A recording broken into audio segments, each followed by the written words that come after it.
You got it? There. Okay. Very good. Well, how's everyone doing today? What are we, third day of presentations? Been a while. People seen a lot of stuff, heard a lot of blah, blah, blah. Get ready for some blah, people. So just really quickly, hello everyone, or as they say in the Kingdom of Bhutan, Kuzu Zombola. I'm very happy that you joined me today. My name is Bryant Dunn. I'll be presenting on Himalayan Bhutan, fly fishing's new frontier. And so quickly, very quickly about myself, unlike many of you here, I'm not a scientist. I'm not a fisheries biologist. What I am is an international fly fishing outfitter. I work in the pesca-tourism sector, specifically offering fly fishing services around the world. The North American Rocky Mountains, Central Pacific, Southeast Asia, the Himalayas, and many other customized itineraries that I've been running for about 30 years or so. But mostly, ultimately, I'm really a glorified fishing bum with a very serious passion for exotic fisheries, for fisheries conservation, and apparently long airplane rides. So that is who you're having to deal with in this moment. Let's move forward. Bhutan. Is anyone in the room, and I know some of you have been, because I can see you, have you ever been to the Kingdom of Bhutan? Okay. Okay, yeah. Most of you, I knew that. You, I didn't know that. Okay, so Bhutan is located in the eastern Himalayas, and so it is surrounded, and not in an enviable position, I would say, between Tibet to the north. Some people refer to that as China. India to the southwest and east. Farther to the west would be Nepal. Farther to the east would be Myanmar. Eastern Himalaya. I don't know that this is going to come forward. The globe would normally come forward to us. Oh, and it will. There you are. Okay, so if you look at Bhutan, it's sort of the shape of my hand, more or less. And what you would know is that Bhutan is 200 miles, give or take, from the west to the east. You can do your kilometer calculations yourself. Thank you, I'm an American. 90 from the north to the south, 90 miles. So it's very small. But on the northern border, it rises to about 25,000 vertical feet above sea level.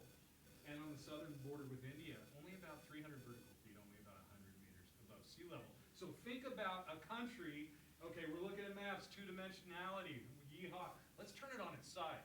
Well, there's not much difference. It's 25 thou up here, it's 300 right here, and it's only 90 miles in that distance. Wow, what does that mean for the rivers of Bhutan? They drop fast, they drop far, and they do it over a short distance. And what does that result in as far as your fish that live in those rivers? Well, I will tell you. But here, as we move forward, Druk Yule, the Kingdom of Happiness. It was only opened to international tourism in 1974. Its population of approximately 700,000 is 90+% Buddhist, so it's a Buddhist nation in the eastern Himalayas. The primary socio-economic indicator is gross national happiness, okay, not GDP. And that was coined by His Majesty the Fourth King to focus more, and it's a philosophy. It is truly a statistic they use, but it's also a philosophy. Is happiness more important than GDP over the course of a kingdom or a country? They believe that it is. Okay, television only allowed in 99. Western Kingdom only opened to tourists in 2002. This has just been happening, folks. This world is just getting open to the greater world. And it is commonly referred to as the modern-day Shangri-La. What's the history of recreational angling in Bhutan? Well, it's extremely limited. The first anglers really that came through were the British, as they were in so many places in the world, looking for a travel route from Tibet down south to India. And that was done primarily in the late 1770s, 1780s. So as they traveled through that area, some of them would have brought rods, right? They would have been throwing fly spoons with silk or horsehair lines, and dredging as they would wherever they went around the world. God love them. 1907, the kingdom was actually united for the first time under His Majesty the First King. So that was the pre-kingdom time. Brown trout were introduced by our friends the Brits in the 1930s out of Kashmir, and then snow trout, which is not actually a trout, it's a member of the sucker family, Schizothorax richardsonii, subterminal mouth. But I am telling you that is one of the finest species that you can hook on a fly as far as their size and their power, again, generated by the product of their environment, these incredible Himalayan rivers. So you can see where culture meets fishing. That's the Mochu River near Punakha northwest central Bhutan.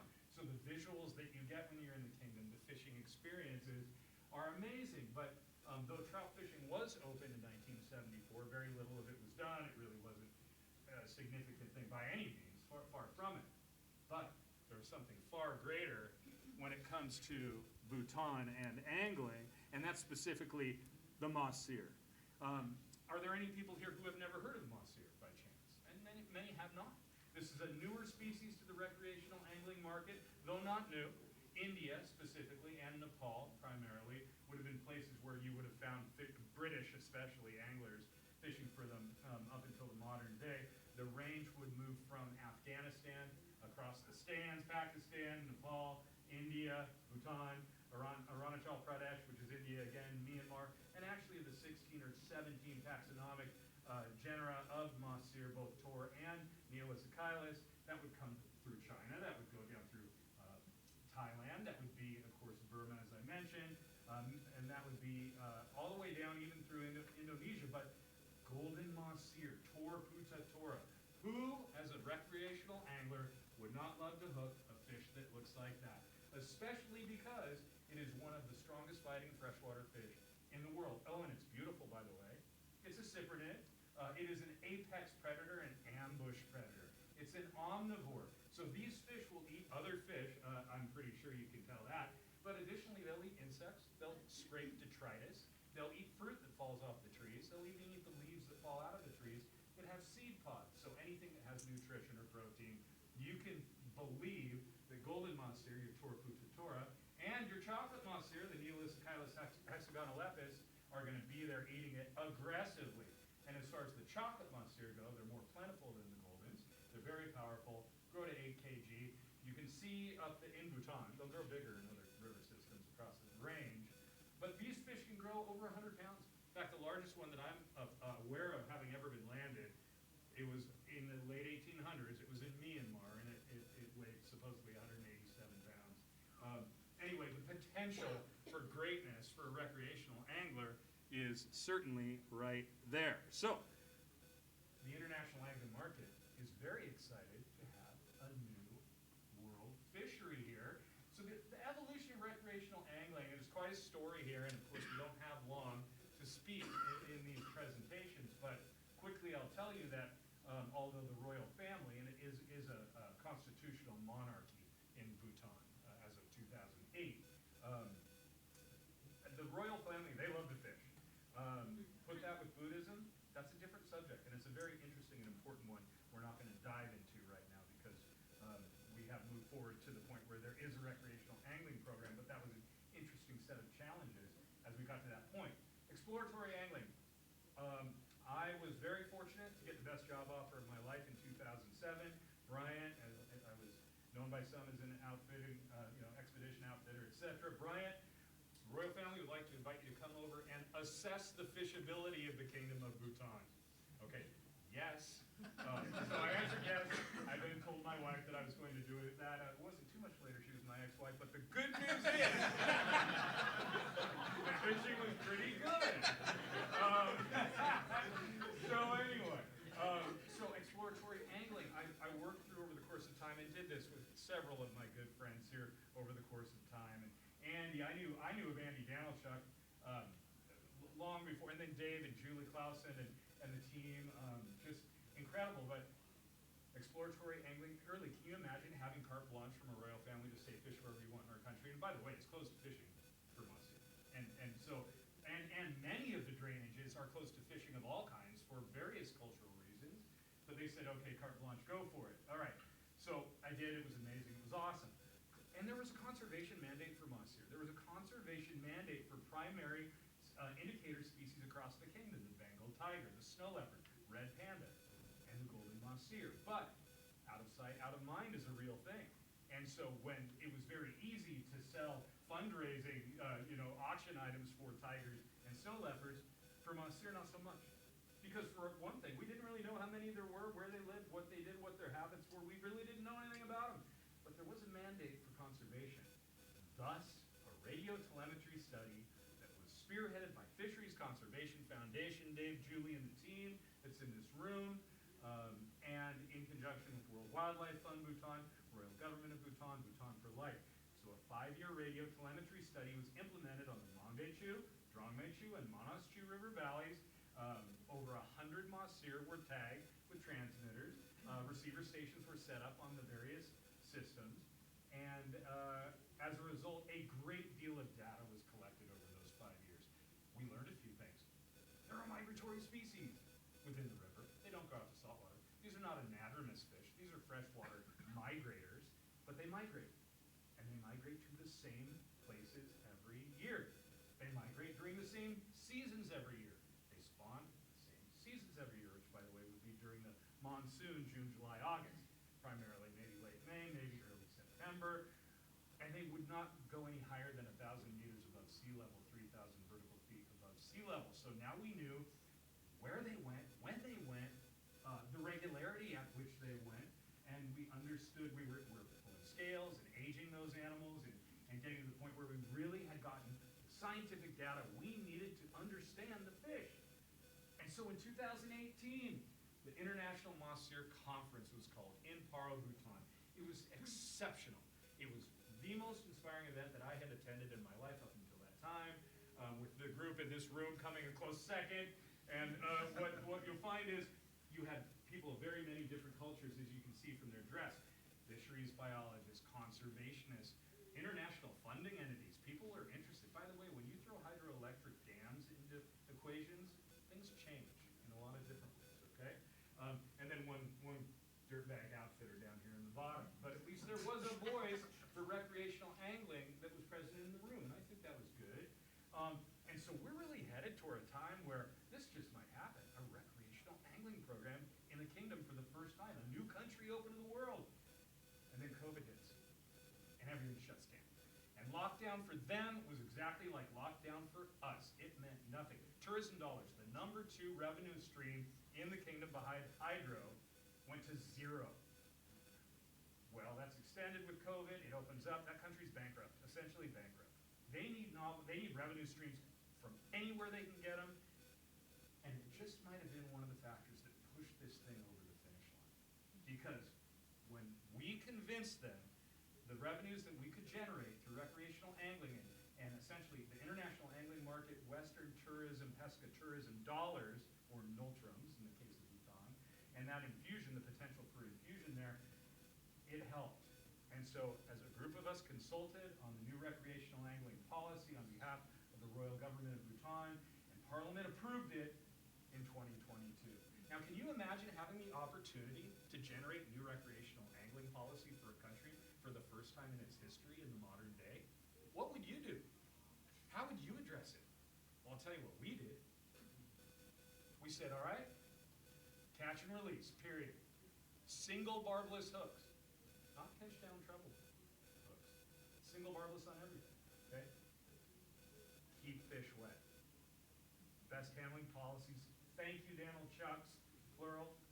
And we did it, and they said yes to all of it. We mandated only Bhutanese could guide, okay? Let's keep the revenues in country, keep them in country. Other countries certainly do that, including the Bahamas and others. We did that, and so that got done. But you still had work to do. You still had to develop the infrastructure, regulations, permits, launch permits, guide trainings, online licensing programs, and systems. I mean, that's not something you do in a half hour. That's serious work by a lot of people. And so as a result of all of that, and all of that having been done successfully, fly fishing for Mahseer and conventional angling, recreational angling for Mahseer in the kingdom opened in 2013, and I was very proud to lead the first Mahseer expedition that launched on March 13th, and of course you can also see Dave and Julie there, and it was, again, a great team of many different types of people coming together. So, fly fishing's new frontier. Why we're here talking about this, fly fishing's new frontier. Okay, so unique international rec angling offering because it's a combination of exotic angling, cultural immersion, spectacular ecology. It's adventure angling at its finest, and it's got pristine fisheries, exotic target species. I talked about our regulations. There's a burgeoning outfitting industry there. Himalayan Flyfishing Adventures, which is my business, and so I'm the only foreign-owned business that employs entirely Bhutanese employees, 0 international employees. And then other businesses are now sprouting up from the ground. They're learning as they go. And I was very honored to serve as master trainer of fishing guides for the Royal Government of Bhutan during that development period before the program opened. So I've shared with them everything I know, as our scientist friends have done the same. And we're doing everything we can to spur this meaningful industry within the kingdom. And so we opened up a fly shop, Himalayan Flyfishing Adventures, on Main Street in downtown Thimphu, the capital of the kingdom. That's an Orvis endorsed shop. So if you're a Bhutanese, you can walk down the street, buy an 8-weight or a 9-weight or whatever you want. Mahseer flies, trout flies, anything, waders, boots, it's all there. Now they have access to what they need to actually enjoy the sport. How much fun is that? And then something I'm very pleased to announce that last October we opened Bhutan's first Mahseer-specific fishing lodge. And it's actually the first Mahseer-specific fishing lodge along the Himalayan range in history. There's certainly other Mahseer camps in that, but this is Manas River Lodge. It operates at the highest level of guest service. It aims to exceed expectations of Western international anglers, and we believe that we do that. It's a riverside property, 6 private bungalows. We max our guests at 6 anglers per week, and we do almost all of our fishing from rafts. So it's really a Western-style experience where you're in NRS rafts, fishing frames, casting platforms, lean bars, etc. It's the real deal. And you go out and you float these incredible rivers, casting all day for big fish. And when you get home, our service team takes care of you. Again, like I said, it's on the river, and life is good in Bhutan. So that's what's going on over there. So the tourism infrastructure kingdom-wide exists as well to support the movement of tourists and combine incredible cultural and angling, multi-purpose trips and ecotourism throughout the kingdom. So we've really done, and when I say we, I don't mean myself, business partners, employees. I mean we, all of us, many of you in this room, and the greater scientific community, very importantly, have contributed to a new country, new revenue streams, new careers, and supporting. We are now the largest economic driver in the village of Ponton, where this lodge is located, and employ approximately 20 local inhabitants, and we generate more revenues for that community than any other business anywhere near that village. It's really not about the fishing. I think we all know that, right? It's about the conservation. It's about the community conservation. It's about benefiting river systems or any water body systems, the species that live within them, and the human populations that know them best and depend on them. That's what this is really about. Not really about the fishing. Fishing is fun, but that's not really it. So anyway, let's talk about it. We're going to finish up here. Future of recreational angling in Bhutan. Okay, so continued success will require the constant vigilance and enforcement of the regulations. Still got to play by the rules long term. Commitment to address the threats to the fisheries, which include illegal fishing, poaching, hydroelectric for sure. River blockage is not ideal. And the fish ladders that they do sometimes build on these dams are built for semonid species that jump. Yeah, Mahseer don't jump. They stay on the bottom. So they don't use the fish ladders that have been built. Okay. Hydro, river blockage.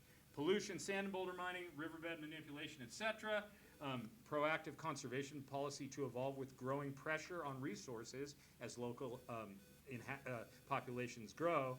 Continued support at the highest levels all the way up to the most high, and an open dialogue between stakeholders. And if we can follow that pattern, and by the way, this is the new cover of the national magazine in Bhutan that comes out in 2 days.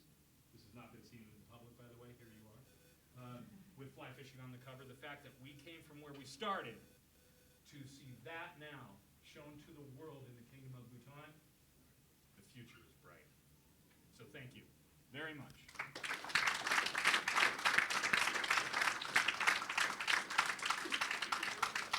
We're technically out of time, but Brian's the last speaker of this session, so if anyone's got a question or two, then...